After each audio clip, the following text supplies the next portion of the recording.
The hole stood like a scar in the sky, a swirling circle of black and purple light. Deep inside the dead zone of planet Karshni, no alien had dared to enter it in centuries. Those who tried never returned, and the few that did came back broken. Lost in their minds, afraid of the dark even in full daylight, the hole was not just feared. It was forbidden to the alien races. It was a symbol of madness, of lost warriors and failed missions. Some called it a trap, others said it was a curse. But all agreed on one thing: it was not meant to be touched. But then came the human, his name was Ethan.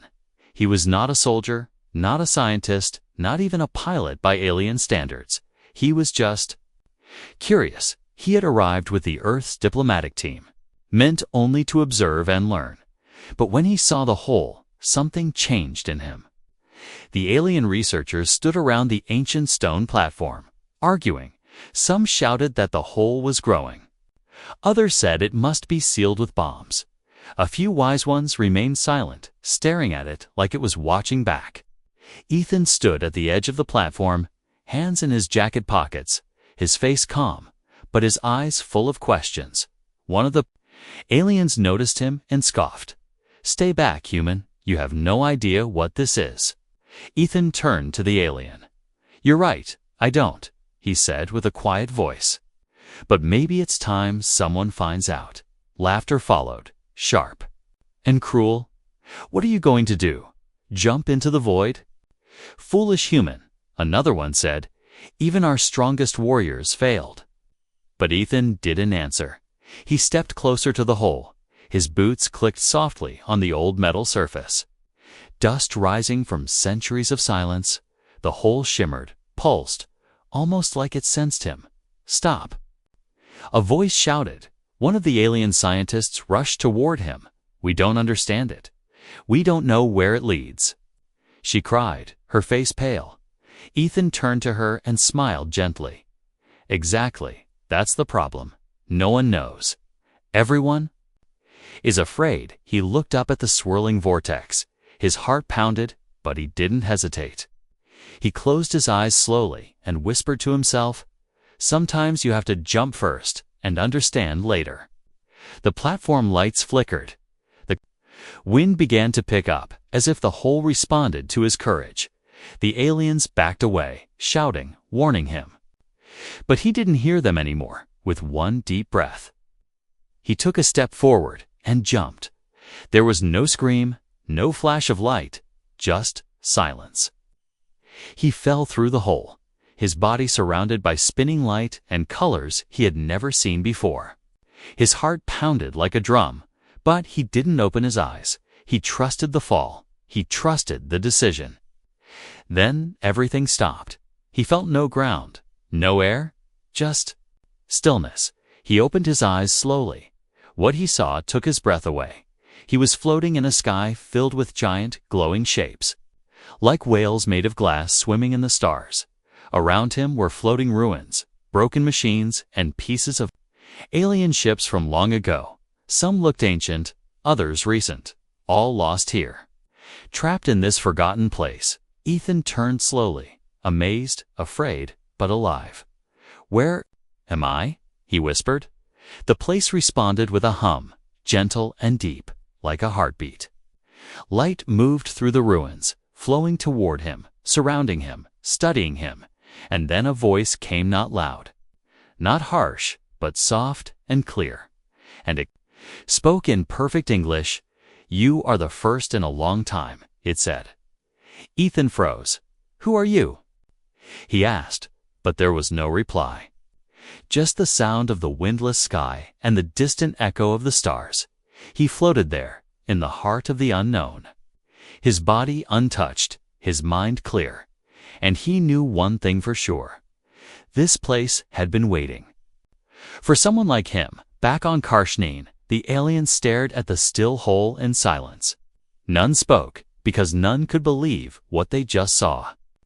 A human had jumped into the most feared place in the galaxy. And for the first time in history, the hole didn't swallow him whole. It welcomed him. The silence was heavy, yet peaceful. Ethan floated in the strange world beyond the hole, his body untouched by gravity, his skin tingling with strange warmth. Around him, light shifted like living mist. Colors danced without names, and stars pulsed like slow heartbeats. He wasn't falling anymore. He was suspended, held by something invisible. He turned slowly in the air, trying to understand where he was. But there was no sky, no ground, only shapes in the distance. Some were ruins of alien ships, twisted and broken, trapped like floating bones of long-dead explorers. Others were giant crystal towers, pulsing with soft blue light, and they seemed to shift shape. When he looked away, a glowing line moved past him, like a ribbon of pure energy. He reached out his hand, and it curved gently toward his palm, then disappeared into his skin without pain. He gasped and looked at his hand, but nothing had changed. He was still himself, or so he thought. He whispered, "Hello," and his voice didn't echo. Instead, the space around him responded with a hum. It wasn't a sound, not exactly, but a feeling in his chest, like someone tuning a string deep inside his soul.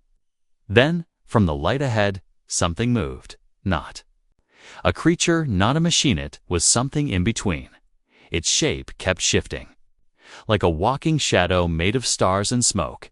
It had no face, but Ethan felt it watching him. He didn't run. He couldn't. There was no floor to run on, and nowhere to hide, so he simply waited. The voice returned, not in his ears, but inside his mind.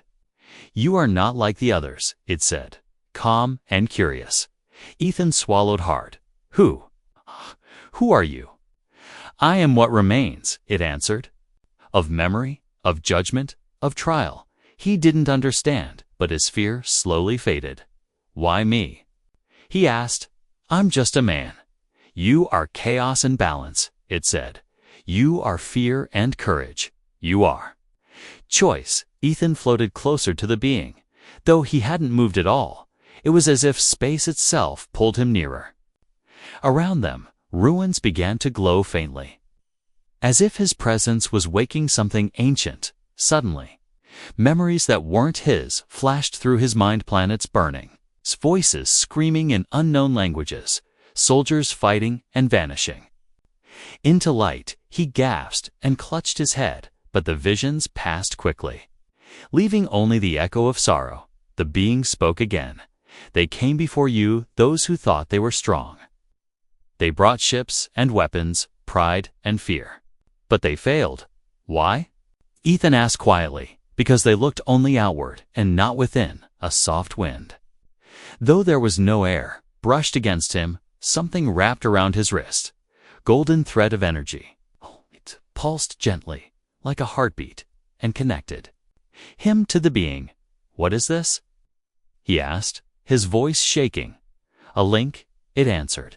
"A test, a gift, or a curse. It depends on you." The space around him began to change. Shapes shifted, the colors dimmed, and for a moment, Ethan saw Earth. Not the real one, but a perfect, dreamlike version of it. Trees, oceans, laughter, sunlight. Then it vanished, replaced by cold stars and dust. "You miss your world," the voice said. "Yes," he admitted. "You may return," the being told him. "But if you go now, the link will break, and the path will close." Ethan hesitated. His heart ached. His breath caught. Even in this strange place, he could feel the weight of choice, the kind that changes everything. What happens if I stay? You will see what no one else has seen, learn what no one else has learned, but it will cost you, cost me, what? Everything. He didn't speak for a long time. The silence pressed against his chest. Then finally, he nodded slowly. "Show me," he whispered. The being pulsed once, and the energy around them surged. Ethan's body shivered as light poured into him, not burning, but filling like cold fire. The link around his wrist tightened, then vanished into his skin suddenly. The place began to tremble. Lights flickered, and distant towers cracked with thunder. Far away, something stirred, something old, massive, and angry. It had also sensed him. The voice inside his mind spoke one last time. You are no longer just Ethan. You are the key, and others will come.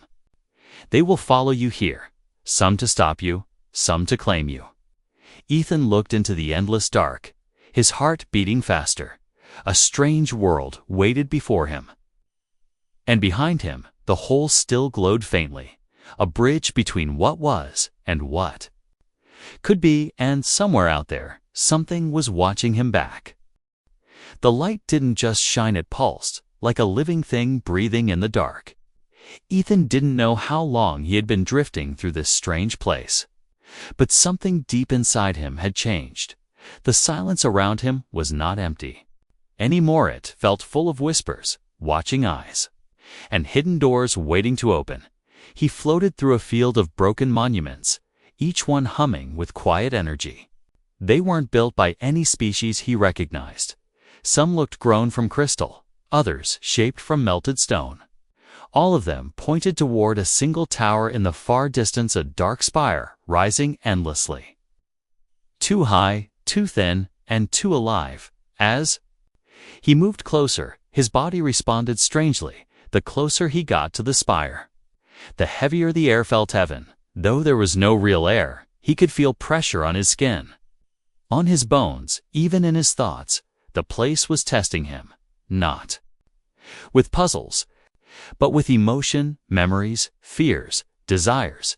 When he reached the base of the tower, the ground appeared beneath his feet, smooth and black like glass, for the first time since entering the hole. He stood, his legs trembled, not from weakness, but from the weight of what he was standing on. The tower spoke without words. A deep vibration moved through the ground, through his body, and into his mind. Then, suddenly, the walls began to move, opening like a flower of light and shadow. Inviting him in, he stepped forward, and the moment he did, the entrance closed. Behind him, there was no turning back now. Inside, he saw no machines, no lights, no furniture, just living walls that shifted slowly as he walked. The tower wasn't built, it had grown, and it remembered every visitor that had ever entered. Bones pressed into the walls like fossils, shapes of weapons half melted into the floor, silent ghosts frozen in time. He passed a mirror-like surface and froze. His reflection didn't match. It was him, but different. His eyes glowed faint blue. Lines of energy pulsed through his skin like thin veins of light. He touched his face slowly, confused. What's happening to me? He whispered. The voice returned, calm and near. You are adapting. This place changes those who survive it. He didn't panic, not fully, somehow. A part of him already knew this was coming, the moment he leaped through the hole. He had left the old Ethan behind, whoever he was becoming now. It had already begun. He continued deeper into the tower, passing doorways that led nowhere and stairs that looped back to the same floor. Time twisted strangely, but he didn't stop. Something was calling him to the center, at the heart of the tower was a chamber, round and tall like a cathedral. In the middle floated a single sphere of light, about the size of a heart. It spun slowly, glowing with power that felt older than the stars. It was beautiful and terrifying. He stepped closer, and the voice spoke again. This is the seed, it said. It is the core of the ancient mind that built this realm. It has waited for a soul that could touch it without breaking. Ethan stared at it, his fingers twitching. What happens if I touch it? You change the galaxy. He reached out, but before he could touch it, a loud crack rang through the chamber. The walls pulsed red, the ground shook, and the tower let out a long, angry sound. Something had entered this realm, something violent. A dark figure crashed through the wall, shaped like an armored beast, eyes burning with purple flame. It didn't speak, it only charged. Ethan jumped back, his body reacting faster than thought. The sphere pulsed with light, and his skin glowed. Again, the moment the creature struck, a shield of energy burst from his chest. Throwing it backward, he gasped, looking at his hands. The same light that had been in the sphere was now inside him. The seed had already begun its work, even before he touched it fully. The creature rose again, this time slower, staring at him. It wasn't just here to kill, it was here to test. Ethan narrowed his eyes. "You want to fight," he muttered, raising his hands. The room shook again. But this time, it was not from fear. The tower itself began to defend him. Walls shifting to block the enemy. Light forming blades in the air. The realm had chosen him, and now it would protect him. He stood at the center, heart racing, facing the impossible. Not just a human anymore, but something more and far away, back in the galaxy. Others began to notice strange signals returning through the hole. Something was coming back, and it wasn't alone. Asterisk, a pulse rippled through space, silent yet powerful. Back on Karsh-9, machines began to flicker. Screens glowed without touch, and scanners picked up strange signals patterns, too precise to be natural. The alien researchers stared in shock. For the hole, silent for centuries, was now alive. The glow from the hole pulsed like a heartbeat, and then dimmed. A few brave ones crept closer, their eyes wide, expecting nothing but silence again. But then a single chilling signal came through human life signs detected inside the anomaly. Panic spread across the science station. One alien commander slammed his fist on the table. "No one has ever returned. How can this be?" He growled. He must be terminated before the infection spreads.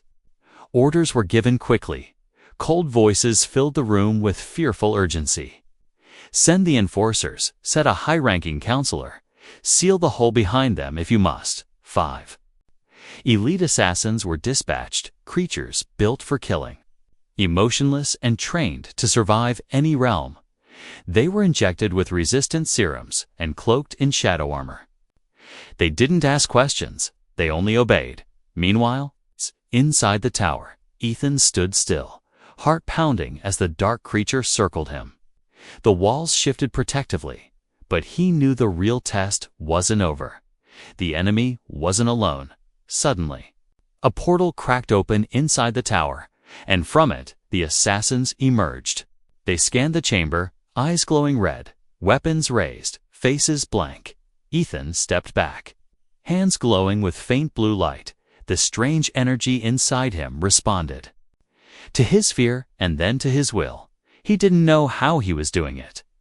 But the light obeyed him. The lead assassin fired a bolt of dark energy.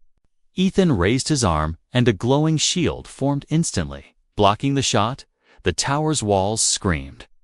Reacting to the violence, the seed in the center chamber dimmed. Hiding itself behind walls of light, Ethan shouted, "This place is alive. It's protecting me. Stop attacking." But the assassins didn't listen. They moved in, silent and cold. Weapons aimed to kill. Then the tower responded on its own. Pillars rose from the ground, pushing the attackers away. Lightning arced through the air, striking one of them down. With a blinding flash, the creature didn't scream. It simply collapsed, smoking. The remaining assassins hesitated, not used to being overpowered, especially not by architecture. Ethan moved fast. The light in his chest now flowing through his arms and legs. He dashed forward, faster than he should be able to, and touched the ground with his palm. A wave of light rippled out, knocking two more assassins into the far wall. One remained, standing tall, and for the first time, it spoke. Its voice was not its own, it was controlled from outside. "You are dangerous, human," it said. "You were not supposed to survive." Ethan narrowed his eyes. "Then maybe your rules were broken," he replied. The assassin raised a long black blade. But before it could strike, the seed appeared again, glowing fiercely. The energy was Too much. The assassin's armor cracked, then burst into sparks. It fell to the floor, lifeless. Silence returned to the chamber. Ethan collapsed to his knees, breathing hard. Glowing veins pulsing beneath his skin, the tower calmed around him, the walls returning to their slow, breathing rhythm. The seed floated toward him once more. You were chosen. The voice echoed again. But others will not accept it. They will keep sending more until you are gone. Ethan stood slowly, his body aching but stronger than before. Then I'll face them. All of them, he said. This realm chose me, and I choose it back from deep within the tower. Another door opened, this time not forced. It invited him in. He stepped through without fear. Outside the hole on Karshnin, the assassin's life signals blinked out one by one. The command center fell into silence. What happened in there? A young officer whispered. The answer came seconds later, on every screen. Ethan's face appeared, looking straight into the cameras. His eyes glowed softly, and his voice echoed across every speaker. Tell your masters, I'm alive, he said calmly, and I'm not coming back alone. The signal ended, leaving behind only static, and the sound of dozens of alien hearts pounding in fear. What was once just a human explorer had now become something else, something the galaxy wasn't ready for, and deep inside the hole, the ancient intelligence smiled for the first time in 10,000 years. The first thing to come through the hole wasn't Ethan. It was light. A thin silver beam burst from the heart of the swirling void and touched the soil of Karshnin. It spread across the ground like water, tracing patterns that no one had seen. In ages, ancient and sacred, the alien scientists stepped back, shielding their eyes. The hole had never done this before. Then came the hum. It started low, like a whisper under the skin. Then it grew, climbing into the bones of the watchers, making their legs weak and their hearts pound harder. Lights across the base flickered wildly. Machines rebooted on their own, and every camera pointed toward the anomaly. And then he stepped out.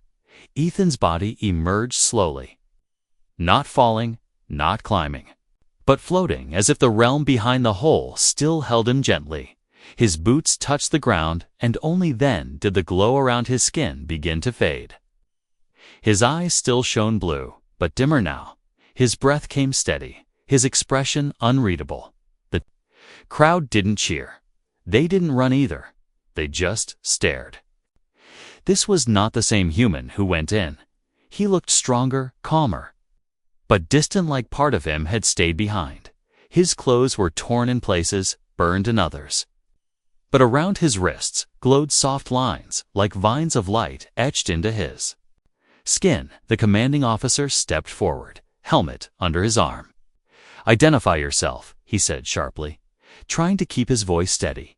Ethan tilted his head, looking at the officer as if trying to remember him. Then he nodded slowly. Ethan. Cole, human, earthborn, still me. The aliens exchanged nervous glances. The medical team rushed forward with scanners. But their tools failed to read anything from his body. Their devices beeped, sparked, or simply shut off when brought close to him. Ethan raised a hand. Don't try to test me, he said softly. I don't think I can stop whatever's happening. Inside me right now, behind him, the hole pulsed once more, but it didn't close. Instead, it opened wider. One of the scientists whispered, "That's not supposed to happen." From the depths of the hole, something else began to come through. Not a creature, not a ship, something less visible, more alive, a presence, a feeling, a wave of memory and sound. It passed over the base like wind made of thought, and for a moment everyone felt the same thing. Loneliness, ancient and wide, like a voice calling through time and never getting an answer. Then it faded. Ethan turned to face the hole again, his eyes narrowing. "It followed me," he said. The officer snapped, "What followed you? Is it dangerous?" Ethan didn't answer. Right away, his gaze stayed locked on the glowing edge of the void. "It's curious," he said finally. "It never had anyone survive before. So now it wants to know." What comes next, back inside the tower, far beyond where Ethan had left? The ancient seed pulsed gently, alone again, but awake now, its connection to Ethan still alive. Still stretching across space like a thread, the seed wasn't angry. It was waiting, observing, and through Ethan's eyes, it watched the galaxy once more, on Karshnin. Debates had already begun. Was Ethan a threat? A weapon? A gift? Some aliens wanted to detain him immediately. Others wanted to send him back through the hole, but no one had the courage to touch him.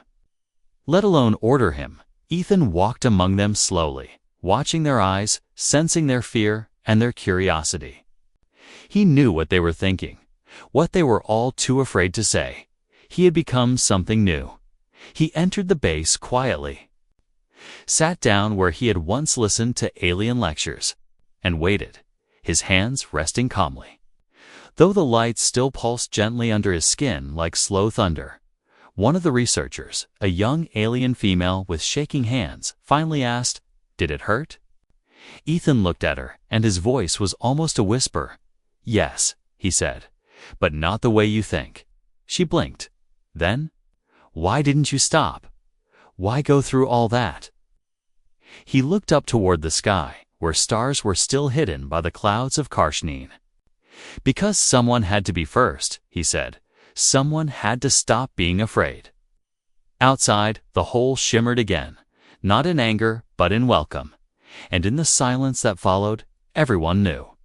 This wasn't the end of Ethan's journey. It was just the beginning of something none of them were ready for.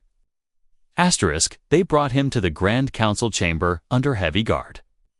Not because he resisted, but because no one knew what else to do.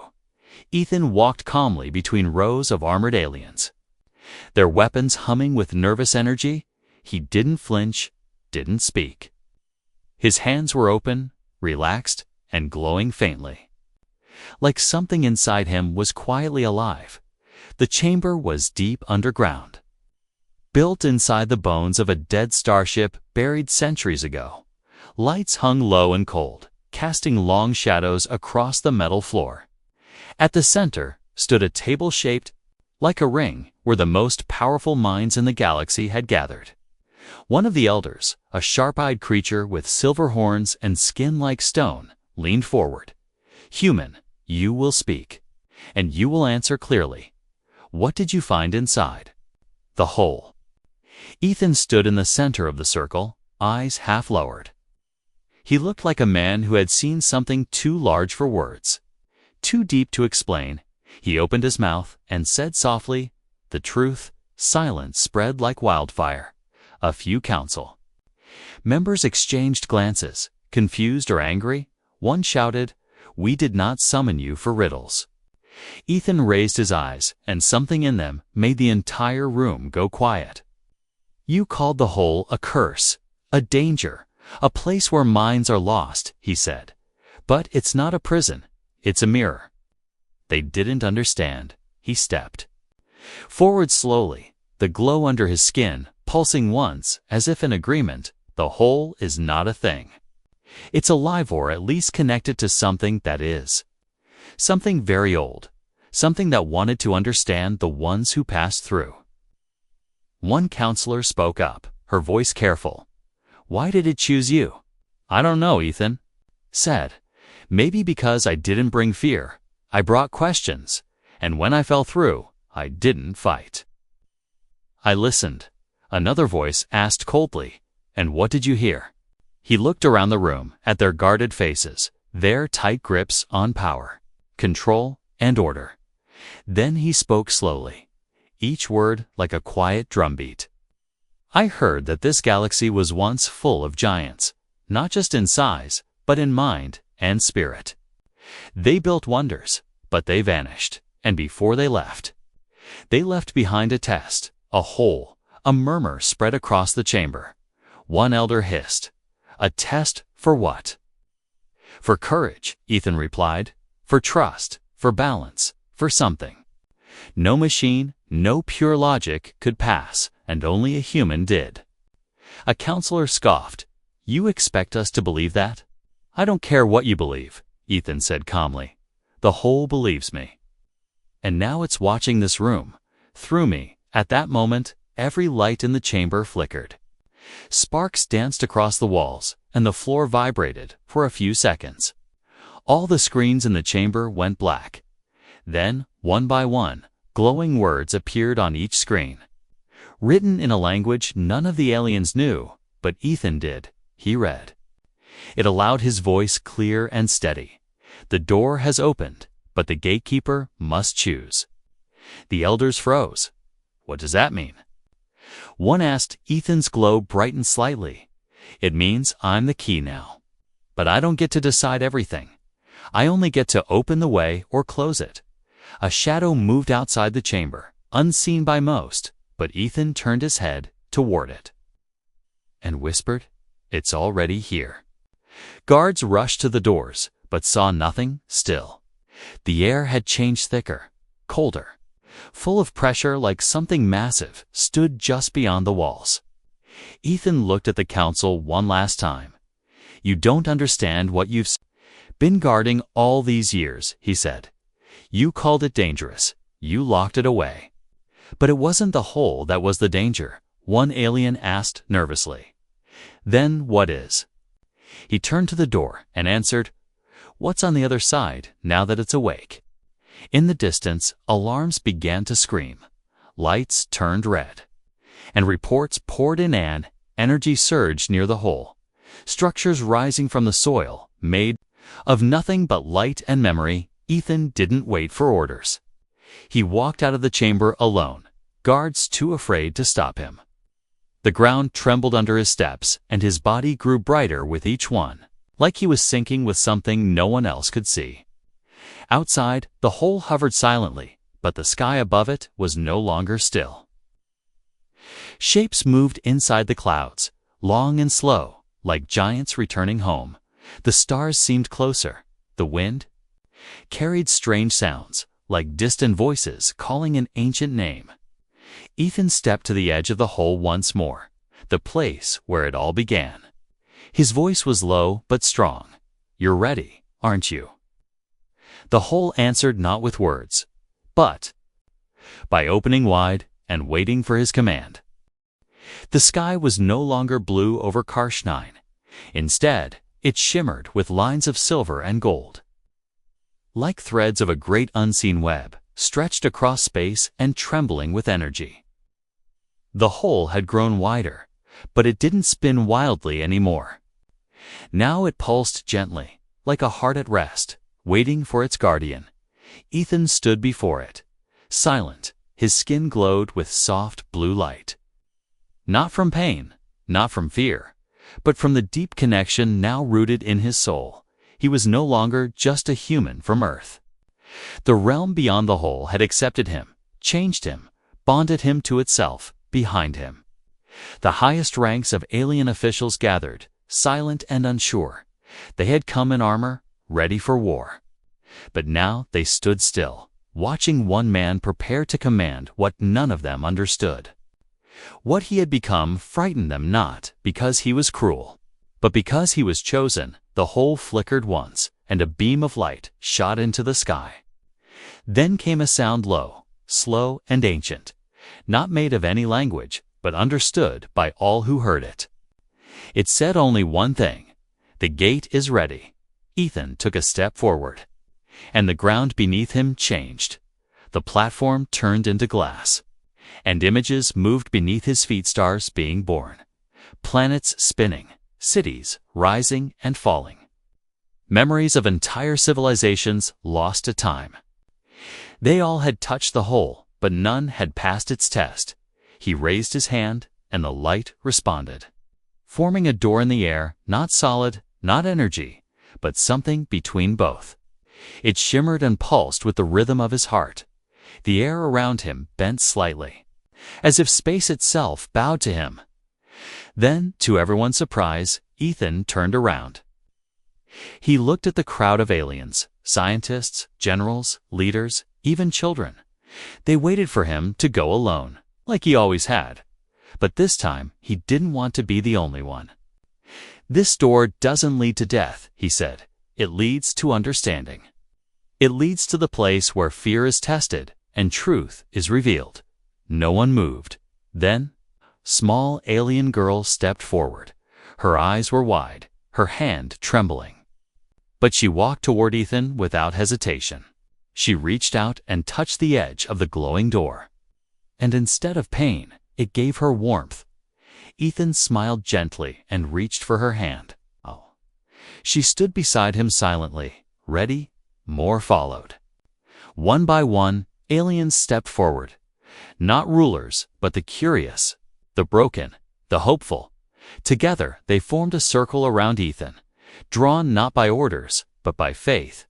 He turned back toward the hole and spoke once more. "This galaxy forgot how to trust. We forgot how to wonder. We built walls and rules and called it safety. But we stopped growing." He touched the light door, and it opened, revealing the realm behind the place that had chosen him. It no longer looked cold or twisted. Now it shone with beauty. Endless skies filled with moving stars, floating lands, and the sound of peace. He stepped through, and the others followed, but before disappearing, he turned one last time and spoke toward the sky, toward the old leaders still frozen in place. "This gate belongs to no race now. It belongs to those who are brave enough to face themselves. I will keep it open, but only for those ready to change." Then he vanished into the light, and the door sealed behind him, not with force, but with quiet. Calm finality, the hole remained, glowing softly, no longer feared, no longer sealed. A gateway between what was and what could be. Years passed, and tales were told across the stars. Stories of the human who leaped where no alien dared, who walked alone into the unknown and returned with something greater than power. Hope, they called him many names, the gatekeeper, the chosen, the one who returned. But to those who stood beside him on that final day, he was simply Ethan, the first to listen, the first to leap, and the first to become more.